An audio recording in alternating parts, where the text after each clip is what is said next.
So today I'm going to, hopefully, if this video works, I'm still new at this, hasn't been working as much as I'd like it to, but we'll see if this one works out.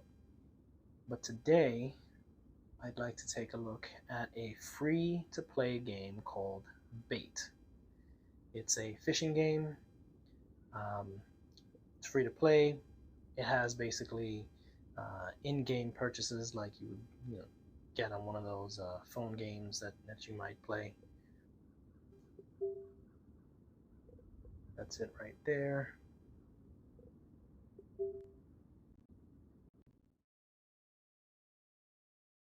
What's good about this game is it's laid back.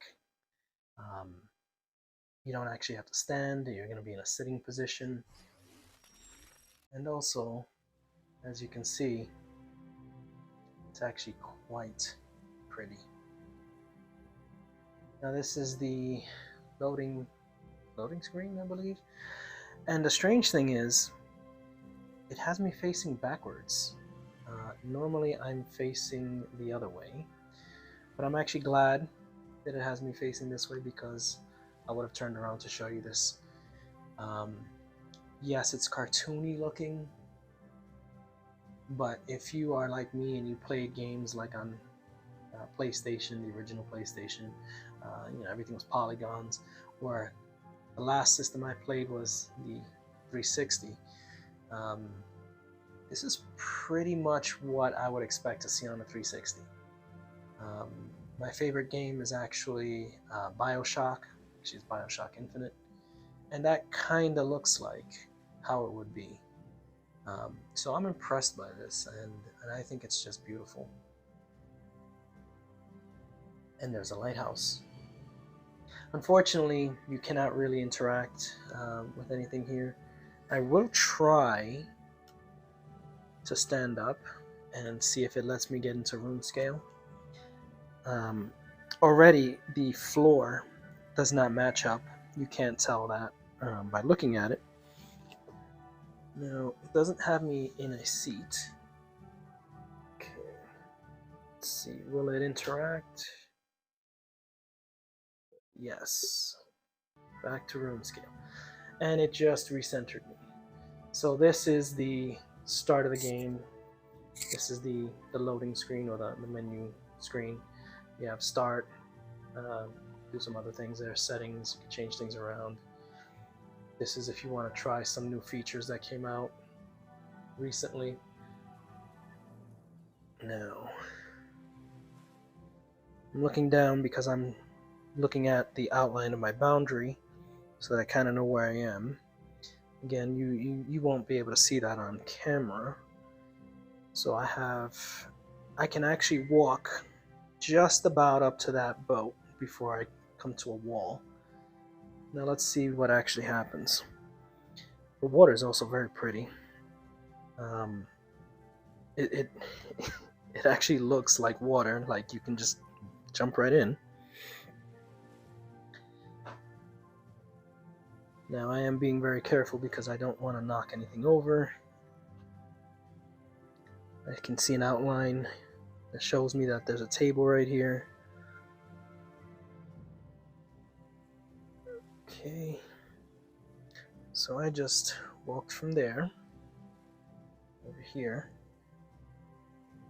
Of course, you can't interact with it. But you can look inside, see buttons.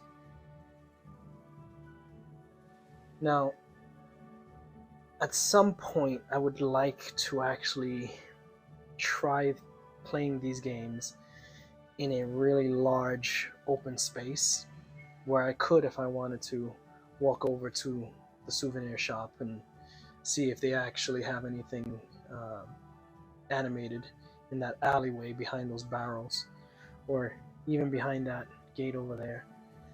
But for now, I am limited by the small space that I have right here. But again, as I said before, this game is actually meant to be played in a sitting or just a standing position if you like, but you're not really going to be moving around anywhere.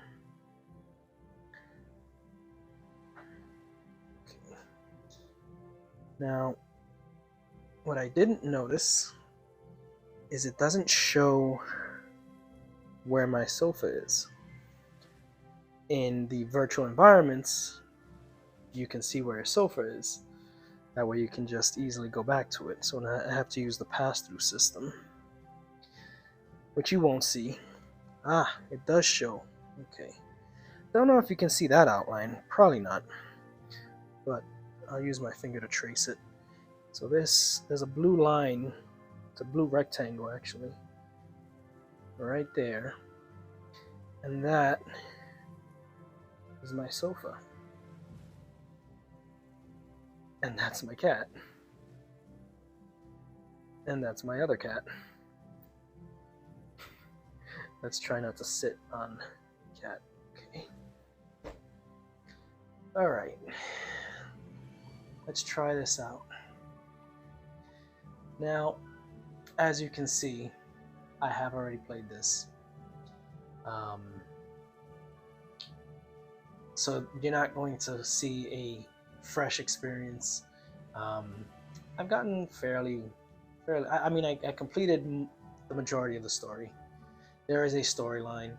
It's pretty basic. You're hired by someone to go catch some fish, by a particular fish. In the process of trying to capture that fish, you catch other fish, you sell them, you make money, you improve your gear, you interact with people, you learn a few things, and then eventually the story kind of, I don't want to spoil it, but you get to the end of the story, and then the main part of the story is over, and then they kind of tell you, now go and catch some more fish, and then there's more fish you can catch. Penguin Point is a different area that's for multiplayer. I think that's fairly new. This fishing tours part, you can go there, and then from there you go to the Penguin Point, or you could just go straight to Penguin Point. Now the fishing tours part is like this little island where it's multiplayer, and if you don't have a private room, if you just join like a public room, you can interact with other people. I've never been a big multiplayer person. My only experience was early on when GTA 5 was doing the multiplayer, and I did not appreciate that experience, so I don't really care for it. Funny story, however, when I did go there, I didn't realize that you would immediately be exposed to other people. And I see people moving around, you know, these little avatars, no legs, just kind of floating everywhere. And then I hear this little voice behind me asking me to play, if I want to play. It was like a very child-like voice, because it was a child, obviously. But I'm in the real world, I'm sitting in a house by myself, and, well, my cats, and there's no children.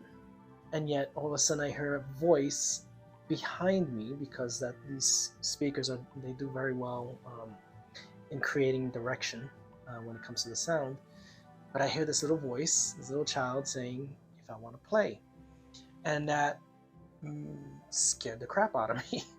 I did turn around, and then I saw it was just a kid, and I didn't know what to do, and I kind of ran away and then logged out of the multiplayer part. Probably not the best way to interact with new people. Maybe one day I'll try that again, but for now, let's just stick to the story.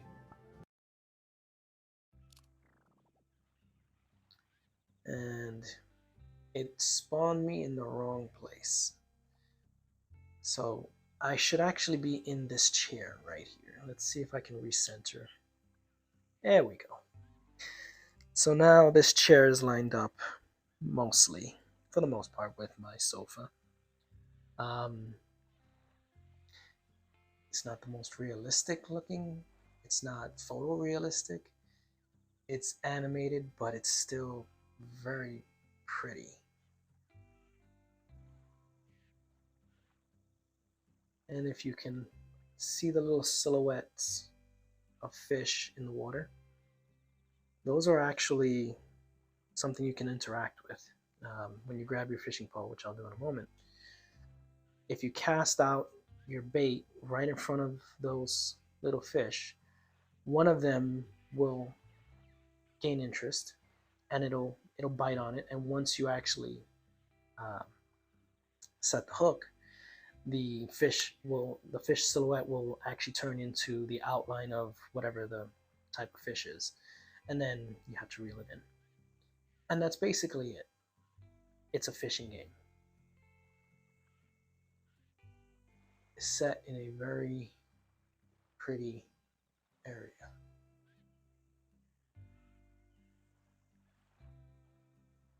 Now this right here is your little menu. Brings up all of this. Now when you first start the game, you start here, Ocean Lake. Just happens to be where I ended the last game. But you would start there, and all of these other things would be closed off to you, and you would have to catch a certain number of fish, progress in the storyline, and then they open up, I believe, the shop, and then from the shop it opens up each of these different locations. That's one of those, you have to pay to get it. I don't really care to do that just yet. Maybe later I will. This is again the multiplayer part where you can actually interact with people. And then this is the part where you can actually go to another area and catch new fish. I'm not going to click on this because I don't want to spoil it, but this will be the guide that shows you all the different fish that you unlock as you catch them. Those would be your settings, those would be your tasks, that's your map. Click on any of these and it sends you there. That would be a storyline thing, which right now, because the storyline is pretty much done, it's not going to be really interactive. And then this is your equipment. So you start off with this basic pole. Might as well equip it. And it looks like this. That's not the reel that it comes with. It actually comes with this reel. And it comes with that bobber. And it comes with that bait. So that's what it looks like when you first start. And then as you catch more fish, you earn more money.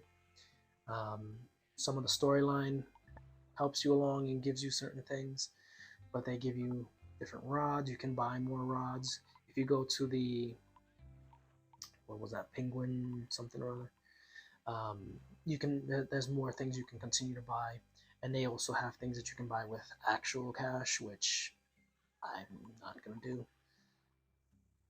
But this is what you start with, and this is so far what I've ended with.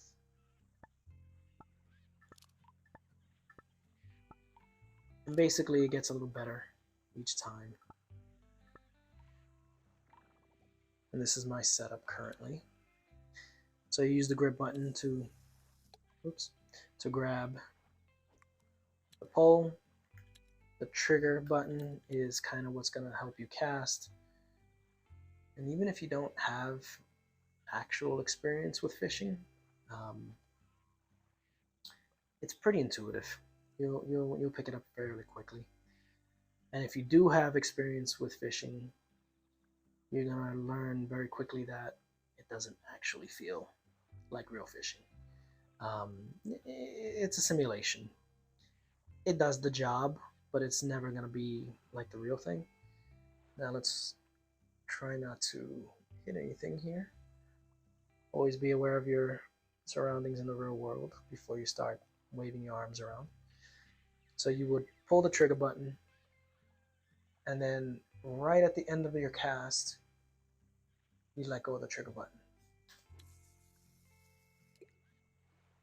The first few times will be a learning, it's going to be a learning curve. Now the interesting part is you don't actually have to cast that far, because all the fish are right here in front of you. Sometimes you catch a fish there, sometimes it's a different fish. But for the most part, they're right there. Now, if you want to just quickly bring your lure closer, you just flick your wrist like you would when you're fishing. I think he's interested. Yep, there it is. So as soon as you see that little exclamation point on top of the fish, you pull the trigger button and you kind of just jerk the I lost him. Basically the same motion that I'm doing here, bringing the lure back, is how you would set the hook. Now, unlike real fishing, the line doesn't break, the fish just breaks free. And when you fight the fish, basically you're just reeling it in, and after a certain amount of time, he's gonna take off. And when you start feeling that resistance and you see that it turns red, stop reeling it in. Otherwise, you're gonna lose him. And then basically that's how you're fishing. Now notice the hand doesn't quite line up, but you do have to do the motion. Oh, I don't want to lose him. I think that's a new fish for me. I don't think I've seen that one before. So I'm actually going to try to reel that one in for you. Okay. Now, once you get it close enough, if you really reel in hard, you can put in. This might be a new fish, because usually the newer ones, when you first catch them, they give you an extra fight.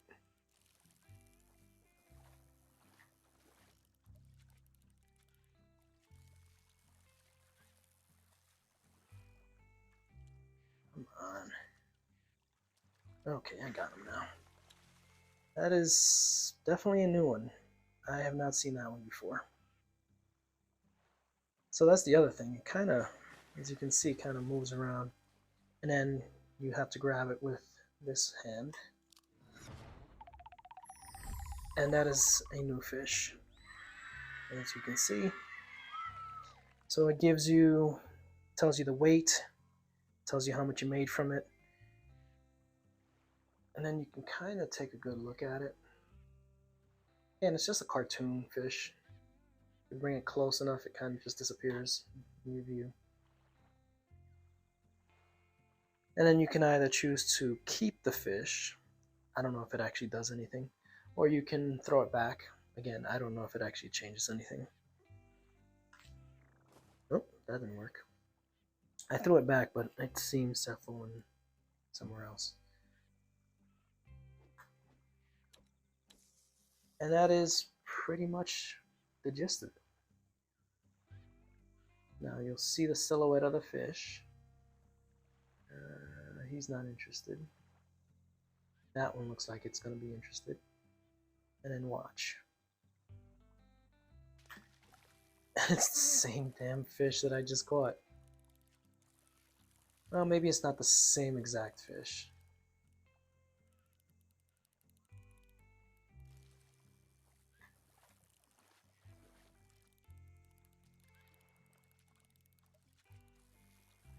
Now, the replayability of this game, I wouldn't put it too high. Once you finish the storyline, once you've upgraded all your gear,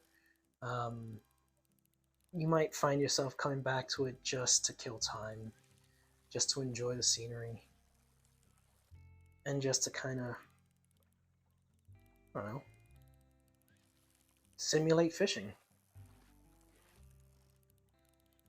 I will say this is a lot more entertaining than actually fishing, because you're pretty much guaranteed to catch fish this way, as opposed to fishing in real life where it is a different one. It actually weighs less. Where you fish in real life and you can sit there all day and not even see a fish.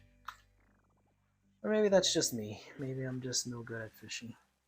Now, you can also cast and then just kind of drop it. And it'll sit there and then you can catch another fish.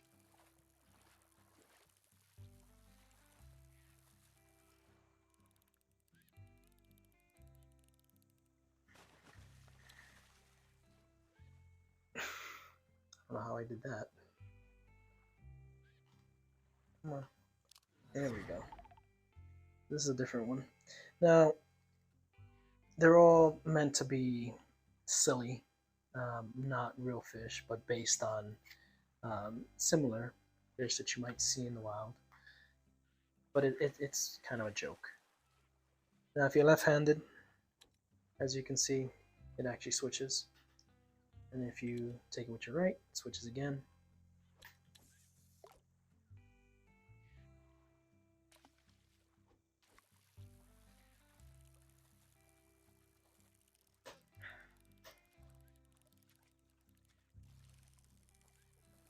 Oh, I lost it.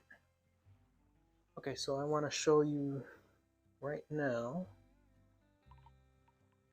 I don't want to show you any of these other areas because I want to keep this as an introduction. For now, I think I'll keep these videos as introduction videos. And maybe make full playthrough game type videos. Maybe I'll do that on a different channel. I haven't decided yet. But for now, I do want to show you the shop, and I'll keep these spoiler free. So this is the shop.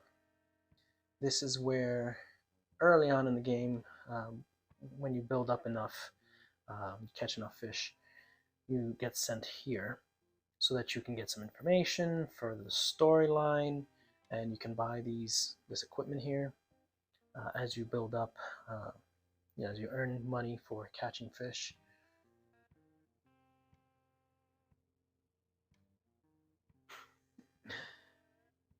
This is, I don't know, I guess his name is Bob. So this is Bait. This is a free-to-play game.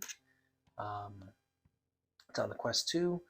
It's not, again, the most photorealistic game, but it is a very enjoyable game. It is very pretty, and it is something that, again, is free to play. So if you enjoyed this video, give a like. If you want to see more, subscribe. Leave a comment, please. I appreciate feedback. And hopefully I'll see you again in the next one. And take care.